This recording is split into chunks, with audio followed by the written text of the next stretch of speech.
जिंदा नहीं छोड़ूंगा। इसके हमारी वाला किसको इसके किए की सजा मिलेगी बाबा, इसको इसके किए की सजा मिलेगी। अदालत में जब बलात्कार का मुकदमा चलता है तो ऐसा लगता है कि यह अदालत नहीं, जिस्म बेचने का बाजार है, जहां औरत के जिस्म के हर उस हिस्से की बात होती है जिसे भगवान ने शर्म की मिट्टी से संवारा है। माला, तुम सुन रही हो ना? आप बोलते जाइए। जानती हो कैसे कैसे सवाल पूछे जाएंगे? जब तुम्हारा बलात्कार हो रहा था तो तुम्हारी साड़ी कहां थी? जांघों के ऊपर या जांघों के नीचे? ब्लाउज कहां था? बदन पे था या उतार लिया गया था? रेप करने वाले के हाथ तुम्हारी जांघों पर थे या तुम्हारे स्तन पर? चुप कर वकीला, चुप कर। अगर मेरी बेटी से ऐसे गंदे गंदे सवाल पूछे जाएंगे तो नहीं चाहिए मुझे इंसाफ। लेकिन मुझे चाहिए इंसाफ। क्या पूछेगा वो वकील? यही ना कि उस लड़के का हाथ कहाँ था, जांघों पर या छाती पर? छाती क्या होती है वो मैं उसे बताऊंगी। यह है छाती, जिसका दूध पीकर हर मर्द की छाती चौड़ी होती है। इसे कहते हैं स्तन। अगर अपनी माँ का दूध पीते वक्त ठीक से न देख सका हो तो मैं उसे दिखाती हूँ। मैं औरत हूँ और मुझे फक्र है कि मैं वो काम कर सकती हूँ जो दुनिया का कोई भी मर्द नहीं कर सकता। अपने जिस्म में एक नए इंसान को जन्म दे सकती हूँ। अपनी छाती का दूध पिलाकर उसे बड़ा कर सकती हूँ, जो आगे चलकर राम या रहीम बनेगा। शाबाश माला, शाबाश। अगर हिंदुस्तान की हर औरत तुम्हारी तरह बेखौफ हो जाए तो इस समाज में औरत को वही दर्जा मिलेगा जो उसे मिलना चाहिए। शाबाश। माय लॉर्ड, आज इस अदालत में एक बलात्कार का मुकदमा आया है। बलात्कार यानी कि एक लड़की के साथ जबरदस्ती करके उसकी इज्जत को लूटना। मेरी राय में ऐसे अपराधी को गोली मार देनी चाहिए।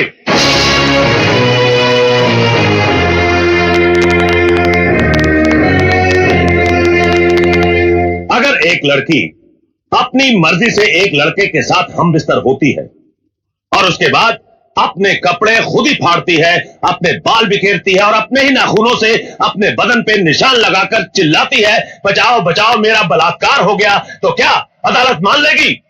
आई ऑब्जेक्ट योर ऑनर।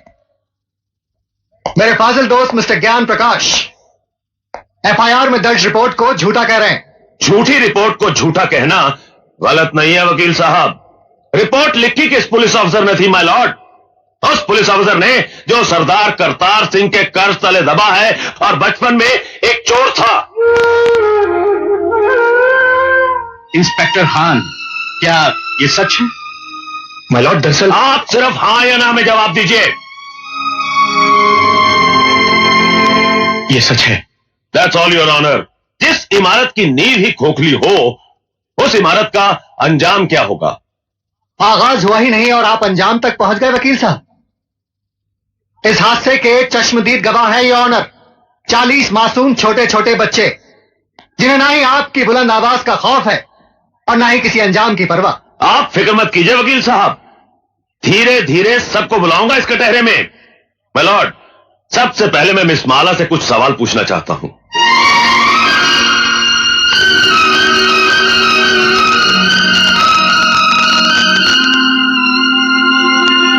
मिस माला, आपका यह कहना है कि मेरे मुवक्किल मिस्टर राज ने आपके साथ बलात्कार किया, लेकिन मेरा यह कहना है कि आप अपनी मर्जी से उनके साथ हम बिस्तर हुई और उसके बाद उन्हें बदनाम करने के लिए आपने उन पे इल्जाम लगाया कि उन्होंने जबरदस्ती आपकी इज्जत ऐसा लूटी। धंधा आपके खानदान की लड़कियां करती होंगी, मैं नहीं करती। You bloody! खबरदार, जो एक भी लफ्ज गलत बोला तो आपको शर्म नहीं आती अपनी बेटी जैसी लड़की से ऐसी बात कहते हुए? मिस माला, ये मंदिर नहीं जहां प्रवचन किया जाए, ये अदालत है जिसमें एक मासूम की जिंदगी का फैसला होने वाला है। जिसने मेरी जिंदगी को गाली बना दिया वो आपको मासूम लग रहा है, इसलिए कि उसने आपकी जेब में हरे हरे नोट भर दिए? अगर नोटों के लिए ऐसे ही अपने जमीर को बेचते रहे तो एक दिन इसी कटहरे में मेरी जगह आपकी बेटी खड़ी होगी, जो ऐसे किसी रईस के बेटे की हवस की शिकार हुई होगी। उस दिन न तो ये नोट आपके काम आएंगे और न ही आपकी आवाज गले से बाहर निकलेगी। गुनहगार को सजा दिलवाने के बजाय आप उसकी तरफदारी कर रहे हैं। तुम जैसे वकीलों को तो जन्म देकर तुम्हारी माँ भी पछता रही होगी। Order order. आप क्या ऑर्डर ऑर्डर किए जा रहे हैं? क्या आप सबका जमीर मर गया है? ये वही हिंदुस्तान है जहां औरतों को पूजा जाता था, कभी सीता के रूप में तो कभी सावित्री के रूप में। और आज उसी देश में अगर औरत को एक बार नंगा किया गया तो इसकी इज्जत को ढाका नहीं गया, बल्कि बार बार नंगा किया गया, कभी प्रेस वालों ने तो कभी टीवी वालों ने, और अब ये वकील साफ कर रहे हैं और आप चश्मा साफ कर करके देख रहे हैं। अरे समाज के ठेकेदारों, क्या भूल गए तुम लोग? द्रौपदी को भी एक बार नंगा किया गया था, कौरवों का पूरा खानदान मिट गया था, आज उनके खानदान का एक भी वारिस नहीं बचा। वकील साहब, यही पूछना चाहते थे ना कि बलात्कार के वक्त वो मेरे ऊपर था या नीचे, उसके हाथ कहाँ थे, मेरे स्तन पर या मेरी जांघों पर? बंद कर दीजिए तमाशा, अपनी घर की बहू बेटियों को बेइज्जत करने का ये ड्रामा बंद कर दीजिए। कहीं ऐसा ना हो कि आज की औरत शर्म की दहलीज पार कर जाए। इस अदालत में कल जो मुकदमा आएगा वो ये नहीं होगा कि एक लड़के ने एक लड़की का बलात्कार किया, बल्कि ये होगा कि एक लड़की ने एक लड़के का बलात्कार किया। सिर झुकाए ये खड़ा होगा, ये मैं नहीं। Order, order. विनोद, पिछले 30 सालों से मिस्टर ज्ञान प्रकाश इंसाफ के इस मंदिर की चौखट पर अपना माथा टेकते आए, इस देवी के चरणों में श्रद्धा के फूल चढ़ाते आए, क्योंकि ये अब तक हर मुकदमा जीतते आए। लेकिन आज जब पहली बार इन्हें शिकस्त की हल्की सी झलक दिखाई दी तो ये बौखला गए। इंसाफ के इस मंदिर से इनका विश्वास उठ गया, इस देवी में इनकी श्रद्धा टूट गई और इन्होंने अपने हाथों में इंसाफ के तराजू की जगह दौलत की तलवार उठा ली। मेरी मुवक्किल माला को इस दुनिया से उठाने का फैसला कर लिया, उस पर कातिलाना हमला करवाया। अगर यकीन नहीं आता मिलॉर्ड तो आप खुद ही देख लीजिए माला के जिस्म पर पड़े हुए जख्मों के ये निशान। मैं अपने फाजिल दोस्त से यह पूछना चाहूंगा कि अगर इस मुकदमे का फैसला अदालत के बाहर ही करना था तो इस अदालत में आने का ढोंग क्यों रचाया जा रहा है? जब इन मासूम बच्चों के बयान के बगैर इस मुकदमे को अंजाम तक पहुंचाया जा सकता है तो फिर इन्हें क्यों बुलाया गया? अगर ताकतवर अपनी ताकत के जोर पर ही मुकदमे का फैसला करवा सकता है तो यह अदालत क्यों बनाई गई है? अगर गरीब और बेबस को इंसाफ नहीं दिया जा सकता तो बंद कर दीजिए यह अदालत। रुक जाइए जज साहब, आप अपना फैसला सुनाए इससे पहले मैं आपसे एक सवाल पूछना चाहती हूँ। पूछो। अगर मुकदमा ये वकील साहब जीत गए तो इन्हें ढेर सारे नोट मिलेंगे और इनका मौकिल छूट जाएगा, और अगर ये वकील साहब जीत गए तो इस आदमी को 7 साल की सजा हो जाएगी। दोनों ही सूरतों में मुझे क्या मिला? कानून ने मेरे साथ क्या इंसाफ किया?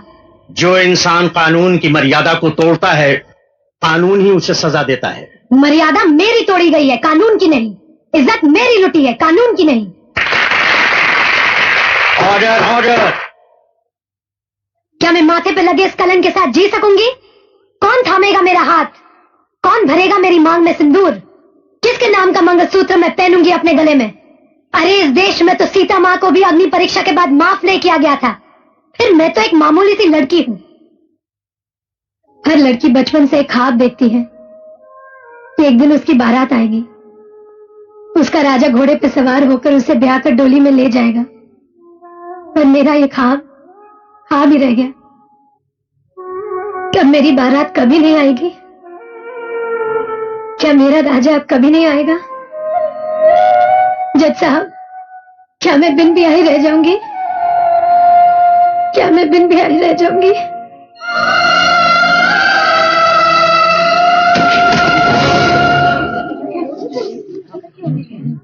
दोनों तरफ के गवाहों के बयानात सुनने के बाद और तमाम हालात को मद्देनजर रखते हुए यह अदालत इस नतीजे पर पहुंची है कि मुल्जिम राज ने जुर्म किया है और वो कानून का मुजरिम है। लेकिन कानून से पहले वो माला का मुजरिम है, जिसकी जिंदगी को उसने तबाह कर दिया और समाज में इज्जत से जीने का हक उससे छीन लिया। लिहाजा यह अदालत मुल्जिम राज को यह हुक्म देती है कि जिस लड़की को नंगा करके उसने बेइज्जत किया, उसी लड़की से शादी करके उसे अपने घर की इज्जत बनाए।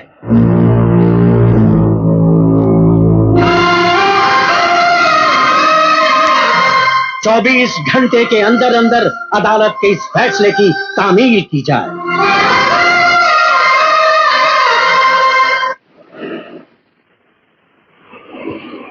लिहाजा ये अदालत मुल्जिम राज को ये हुक्म देती है कि जिस लड़की को नंगा करके उसने बेइज्जत किया, उसी लड़की से शादी करके उसे अपने घर की इज्जत बनाए।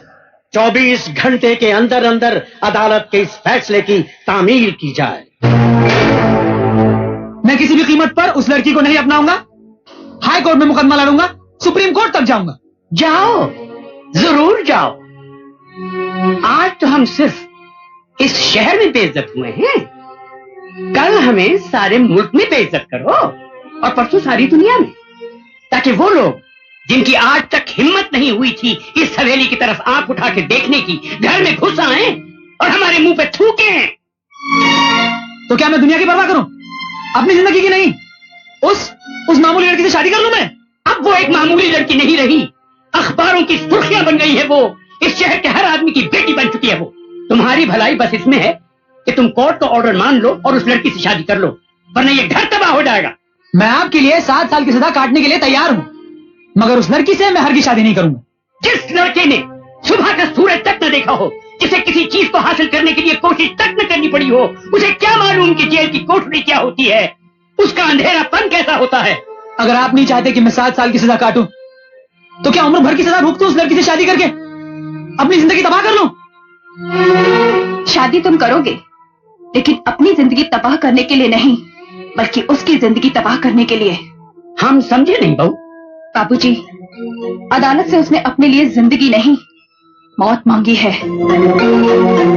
इतने जुल्म और सितम ढाऊंगी कि इस हवेली की बहू बनने का ख्वाब मिट्टी में मिल जाएगा। सर्वमंगल मांगल्ये शिवे सर्वार्थ साधके शरण्ये त्र्यंबके गौरी नारायणी नमस्तुते। मंगलम भगवान विष्णु मंगलम गरुड़ध्वज मंगलम पुंडरीकाक्ष मंगलायस्तनो हरि। मात पितृ चरण कमलेभ्यो नमो नमः। स्थान देवताभ्यो नमो नमः। ग्राम देवताभ्यो नमो नमः।